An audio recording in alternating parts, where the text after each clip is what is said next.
ನಮಸ್ಕಾರ. ಹಿಂದಿನ ಒಂದು ವಿಡಿಯೋದಲ್ಲಿ ಪಾಠ ಆಧಾರಿತ ಮೌಲ್ಯಾಂಕನ ಘಟಕ ಪರೀಕ್ಷೆ ಪ್ರಶ್ನೆ ಪತ್ರಿಕೆ ಒಂದನ್ನ ನೋಡ್ಕೊಂಡು ಬಂದಿದ್ದೆವು.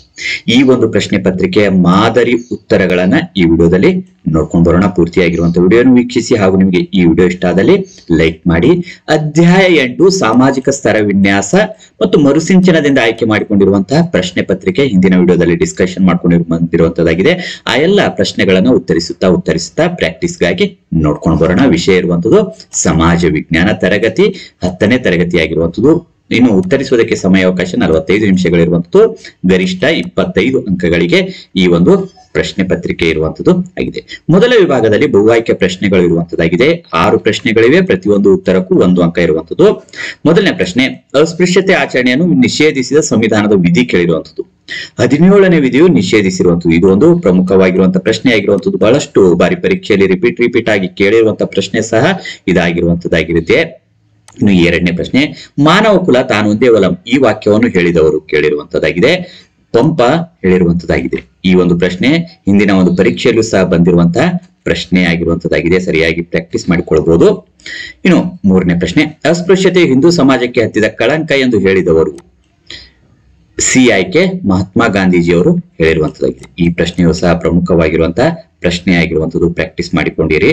ಪರೀಕ್ಷೆಯಲ್ಲಿ ಬಂದಾಗ ಉತ್ತರಿಸುವುದಕ್ಕೆ ಅನುಕೂಲ ಆಗುತ್ತೆ. ಇನ್ನು 4ನೇ ಪ್ರಶ್ನೆ, ನಾಗರಿಕ ಹಕ್ಕುಗಳ ಸಂರಕ್ಷಣಾ ಕಾಯ್ದೆಯೊಂದು ಮಾರ್ಪಾಡುಗೊಳಿಸಿದ ವರ್ಷ ಕೇಳಿರುವಂತದ್ದು. ಮಾರ್ಪಾಡುಗೊಳಿಸಿರುವಂತಹ ವರ್ಷ 1976 ಆಗಿರುವಂತದ್ದು. ಇನ್ನು 5ನೇ ಪ್ರಶ್ನೆ, ಭಾರತದಲ್ಲಿ ಸ್ತರವಿನ್ಯಾಸ ವ್ಯವಸ್ಥೆಯನ್ನು ಈ ಕೆಳಕಂಡದ್ದರಲ್ಲಿ ಗುರುತಿಸಬಹುದು ಅಂತ ಕೇಳಿರುವಂತದ್ದು. ಜಾತಿ ಪದ್ಧತಿಯಲ್ಲಿ ಗುರುತಿಸುವಂತದ್ದು ಆಗಿದೆ. ಇನ್ನು 6ನೇ ಪ್ರಶ್ನೆ, ಅಸ್ಪೃಶ್ಯತಾ ಅಪರಾಧಗಳ ಕಾಯ್ದೆಯನ್ನು ಜಾರಿಗೆ ತರಲಾದ ವರ್ಷ. ಯಾವಾಗ ಜಾರಿಗೆ ತಂದಿರುವುದು ಅಂದಾಗ 1955ರಲ್ಲಿ ಇದು ಜಾರಿಗೆ ತಂದಿರುವಂತದ್ದು. ಇದನ್ನ ನಾಗರಿಕ ಹಕ್ಕುಗಳ ಸಂರಕ್ಷಣಾ ಕಾಯ್ದೆ ಅಂತ ಹೇಳಿ ಮಾರ್ಪಾಡುಗೊಳಿಸಿರುವಂತದ್ದು 1976. ಇವೆರಡು ವರ್ಷಗಳನ್ನ ನೋಡ್ಕೊಂಡು ಇರ್ಬೇಕಾಗಿರುವಂತದ್ದು. ಜಾರಿಗೆ ಬಂದಿರುವಂತದ್ದು 1955. ಇದು ನಾಗರಿಕ ಹಕ್ಕುಗಳ ಸಂರಕ್ಷಣಾ ಕಾಯ್ದೆಯನ್ನು ಮಾರ್ಪಾಡಾಗಿರುವಂತದ್ದು 1976 ಆಗಿರುವಂತದ್ದು. ಇನ್ನು 2ನೇ ವಿಭಾಗದಲ್ಲಿ ಪ್ರತಿಯೊಂದು ಪ್ರಶ್ನೆಗೂ 1 ವಾಕ್ಯದಲ್ಲಿ ಉತ್ತರಿಸಿ ಅಂತ ಕೇಳಿರುವಂತದ್ದು. 3 ಪ್ರಶ್ನೆ ಇವೆ. ಪ್ರತಿಯೊಂದಕ್ಕೂ 1 ಅಂಕ ಇರುವಂತದ್ದು. ಸಾಮಾಜಿಕ ಸ್ತರ ವಿನ್ಯಾಸ ಎಂದರೇನು? ಜನರನ್ನು ಆದಾಯ, ಶಿಕ್ಷಣ, ಜಾತಿ, ಲಿಂಗ, ಉದ್ಯೋಗ ಮುಂತಾದವುಗಳ ಆಧಾರದ ಮೇಲೆ ಮೇಲು ಕೀಳು ಎಂದು ವಿಂಗಡಿಸುವುದು ಸಾಮಾಜಿಕ ಸ್ತರ ವಿನ್ಯಾಸ ಆಗಿದೆ. ಇನ್ನು 8ನೇ ಪ್ರಶ್ನೆ, ಪೂರ್ವಾಗ್ರಹ ಎಂದರೇನು ಅಂತ ಕೇಳಿರುವಂತದ್ದು. ಪೂರ್ವಾಗ್ರಹ ಎಂದರೆ ಒಬ್ಬ ವ್ಯಕ್ತಿ ಅಥವಾ ಒಂದು ಸಮೂಹದವರ ಬಗ್ಗೆ ಹೊಂದಿರಬಹುದಾದ ಪೂರ್ವ ನಿರ್ಧಾರಿತ ಮನೋಭಾವನೆ ಪೂರ್ವಾಗ್ರಹ ಆಗಿರುತ್ತದೆ. ಇನ್ನು 9ನೇ ಪ್ರಶ್ನೆ, ಅಸ್ಪೃಶ್ಯತೆ ನಿರ್ಮೂಲನೆ ಕುರಿತಾದ ವಿಶೇಷ ಜವಾಬ್ದಾರಿಯನ್ನು ರಾಜ್ಯ ಸರ್ಕಾರಗಳಿಗೆ ವಹಿಸಿದ ಶಾಸನ ಯಾವುದು ಅಂದಾಗ 1989ರ ಶಾಸನ ವಹಿಸಿರುವಂತದ್ದು ಆಗಿದೆ. ಇನ್ನು 3ನೇ ವಿಭಾಗದಲ್ಲಿ ಪ್ರತಿಯೊಂದು ಪ್ರಶ್ನೆಗಳಿಗೂ 2 ರಿಂದ 4 ವಾಕ್ಯಗಳಲ್ಲಿ ಅಥವಾ ಅಂಶಗಳಲ್ಲಿ ಉತ್ತರ ಬರೆಯಿರಿ ಅಂತ ಕೇಳಿರುವಂತದ್ದು. 1 ಪ್ರಶ್ನೆ ಇದೆ, 2 ಅಂಕ ಇರುವಂತದ್ದು. 10ನೇ ಪ್ರಶ್ನೆ, ಪೂರ್ವಾಗ್ರಹಕ್ಕೆ ಕಾರಣಗಳೇನು ಅಂತ ಕೇಳಿರುವಂತದ್ದು. ಪೂರ್ವಾಗ್ರಹಕ್ಕೆ ಕಾರಣವಾಗಿರುವ ತಾರತಮ್ಯಗಳು ಜಾತಿ ತಾರತಮ್ಯ, ಲಿಂಗ ತಾರತಮ್ಯ, ಪ್ರಾದೇಶಿಕ ತಾರತಮ್ಯ, ಬಡವ ಬಲ್ಲಿದ ಮೊದಲಾದ ತಾರತಮ್ಯಗಳು, ತಿರಸ್ಕಾರ, ಗೌರವ, ದ್ವೇಷ ಮುಂತಾದವುಗಳು. ಇನ್ನು 4ನೇ ವಿಭಾಗದಲ್ಲಿ ಈ ಕೆಳಗಿನ ಪ್ರತಿಯೊಂದು ಪ್ರಶ್ನೆಗೂ 6 ವಾಕ್ಯಗಳಲ್ಲಿ ಅಥವಾ ಅಂಶಗಳಲ್ಲಿ ಉತ್ತರಿಸಿರಿ ಅಂತ ಹೇಳಿ ಕೇಳಿರುವಂತದ್ದಾಗಿದೆ. 3 ಪ್ರಶ್ನೆ ಇವೆ. ಪ್ರತಿಯೊಂದಕ್ಕೂ 3 ಅಂಕಗಳು, ಒಟ್ಟು 9 ಅಂಕಗಳಿರುವಂತದ್ದಾಗಿದೆ. 11ನೇ ಪ್ರಶ್ನೆ, ಸಾಮಾಜಿಕ ಸ್ತರ ವಿನ್ಯಾಸವು ಕಾಲದಿಂದ ಕಾಲಕ್ಕೆ ಹಾಗೂ ದೇಶದಿಂದ ದೇಶಕ್ಕೆ ಭಿನ್ನವಾಗಿದೆ, ಚರ್ಚಿಸಿ ಅಂತ ಹೇಳಿ ಕೇಳಿರುವಂತದ್ದು. ಭಾರತದಲ್ಲಿ ಜಾತಿ ಪದ್ಧತಿಯು ಅಸ್ತಿತ್ವದಲ್ಲಿದೆ. ಈ ಪದ್ಧತಿಯು ಮೇಲು ಕೀಳಿನ ವ್ಯವಸ್ಥೆ ಆಗಿದೆ. ಕೆಳಜಾತಿಯ ಜನರನ್ನು ಶೂದ್ರರು, ಅಸ್ಪೃಶ್ಯರೆಂದು ಪರಿಗಣಿಸುತ್ತಾರೆ. ಅವರ ಆಹಾರ, ಉದ್ಯೋಗ ಮತ್ತು ಬದುಕಿನ ಹಕ್ಕನ್ನು ಕಸಿದುಕೊಳ್ಳಲಾಗಿತ್ತು. ಸಾಮಾಜಿಕ ಸ್ತರ ವಿನ್ಯಾಸವು ಎಲ್ಲ ಸಮಾಜಗಳಲ್ಲಿ ಕಂಡುಬರುತ್ತದೆ. ಅಮೆರಿಕಾದಲ್ಲಿ ಬಿಳಿಯ ಚರ್ಮದ ಜನರು ಕಪ್ಪು ಚರ್ಮದ ಜನರನ್ನು ಗುಲಾಮರಂತೆ ನೋಡುತ್ತಾರೆ. ಕಪ್ಪು ಚರ್ಮದ ಜನರನ್ನು ಮಾರಾಟ ಮಾಡುತ್ತಿದ್ದರು. ಎಲ್ಲಾ ಕಡೆಯೂ ಬಡವರು, ಶ್ರೀಮಂತರು ಎಂಬ ಭೇದ ಭಾವ ಇದೆ.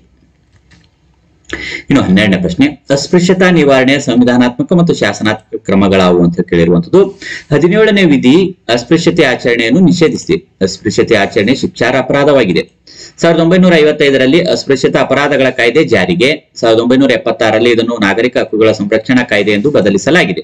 ಸಾರ್ವತ್ರಿಕ ಮತದಾನದ ಹಕ್ಕನ್ನು ನೀಡಿದೆ. ಸಮಾನತೆ ಹಕ್ಕನ್ನು ನೀಡಿದೆ. ಶಿಕ್ಷಣ ಮತ್ತು ಉದ್ಯೋಗಗಳಲ್ಲಿ ಮೀಸಲಾತಿ ನೀಡಿದೆ. 1989ರ ಶಾಸನವು ರಾಜ್ಯ ಸರ್ಕಾರಗಳಿಗೆ ಅಸ್ಪೃಶ್ಯತೆ ನಿರ್ಮೂಲನೆ ವಿಶೇಷ ಜವಾಬ್ದಾರಿಯನ್ನು ವಹಿಸಿದೆ. ಇನ್ನು 13ನೇ ಪ್ರಶ್ನೆ, ಅಸ್ಪೃಶ್ಯತೆ ಒಂದು ಸಾಮಾಜಿಕ ಪಿಡುಗು, ಚರ್ಚಿಸಿ ಅಂತ ಕೇಳಿ.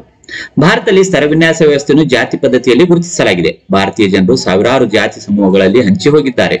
ಈ ಜಾತಿಗಳಲ್ಲಿ ಕೆಲವು ಮೇಲು ಜಾತಿ, ಕೆಲವು ಕೀಳು ಜಾತಿ ಎನಿಸಿಕೊಂಡಿವೆ. ಅಸ್ಪೃಶ್ಯತೆ ನಮ್ಮ ಸಮಾಜದ ಅಮಾನುಷವಾದ ಆಚರಣೆಯಾಗಿದೆ. ಕೆಳಜಾತಿಗಳು ಸಾಮಾಜಿಕ, ಸಾಂಸ್ಕೃತಿಕ, ಧಾರ್ಮಿಕ, ಶೈಕ್ಷಣಿಕ ಹಾಗೂ ರಾಜಕೀಯ ಅವಕಾಶದಿಂದ ವಂಚಿತವಾದವು. ಮಹಾತ್ಮ ಗಾಂಧೀಜಿಯವರು ಅಸ್ಪೃಶ್ಯತೆ ಹಿಂದೂ ಸಮಾಜಕ್ಕೆ ಹತ್ತಿದ ಕಳಂಕ ಎಂದು ಹೇಳಿದ್ದಾರೆ. ಇನ್ನು 5ನೇ ವಿಭಾಗದಲ್ಲಿ ಇದನ್ನ 5 ಮಾಡ್ಕೊಳ್ಳಿ. 5ನೇ ವಿಭಾಗದಲ್ಲಿ ಈ ಕೆಳಗಿನ ಪ್ರಶ್ನೆಯನ್ನು 8 ರಿಂದ 10 ವಾಕ್ಯಗಳಲ್ಲಿ ಉತ್ತರಿಸಿರಿ ಅಂತ ಕೇಳಿರುವಂತದ್ದು ಒಂದು ಪ್ರಶ್ನೆ ಇದೆ, 5 ಅಂಕಕ್ಕೆ ಇರುವಂತದ್ದಾಗಿದೆ.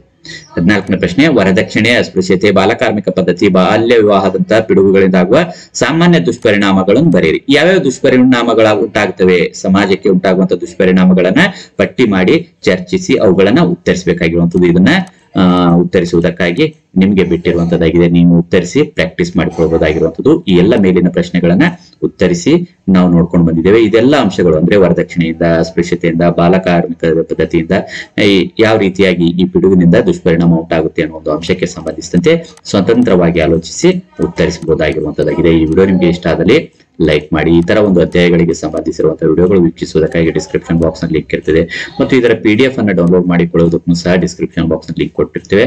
ಅಲ್ಲಿ ಕ್ಲಿಕ್ ಮಾಡಿ ಡೌನ್ಲೋಡ್ ಮಾಡಿಕೊಂಡು ಪ್ರಾಕ್ಟೀಸ್ಗಾಗಿ ಬಳಸಿಕೊಳ್ಬಹುದಾಗಿರುವಂತದ್ದಾಗಿರ್ತದೆ. ಮತ್ತೆ ಭೇಟಿಯಾಗೋಣ. ಧನ್ಯವಾದಗಳು.